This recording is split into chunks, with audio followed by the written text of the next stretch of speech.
Macmillan Audio presents Where Monsters Dwell by Jorgen Brekke. Read for you by David Menkin. To Eva, for her infinite faith. For thou shalt have full many a chance to roam, seeking for something that all men love well, not for an unknown isle where monsters dwell. William Morris. Prologue. There are no monsters under the bed.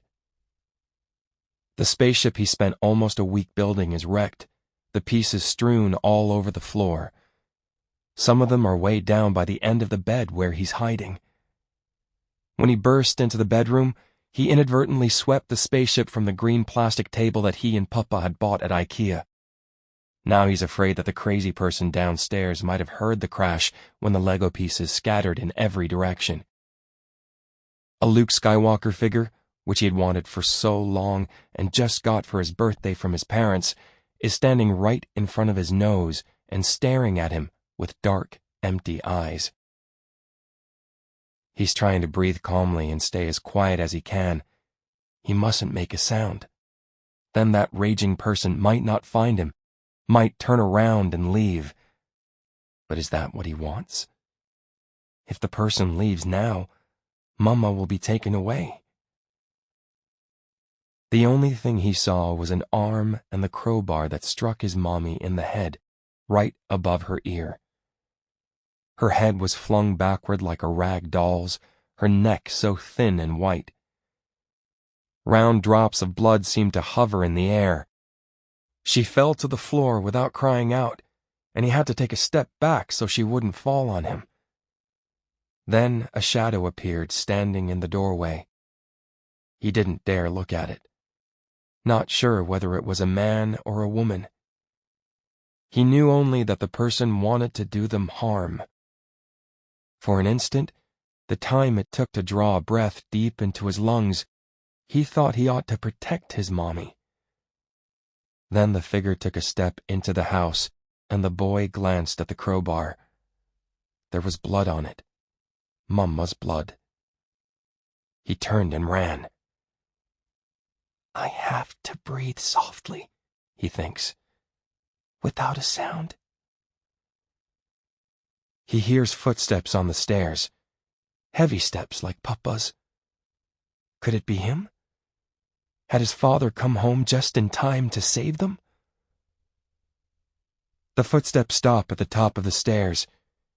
He tries not to breathe at all, feels his chest tightening. Then he hears the footsteps again. They're coming straight toward him now. 2 feet coming across the floor. On the way to the bed, they step on the pieces of the spaceship, smashing them flat. There are no monsters under the bed, but there's one towering over it.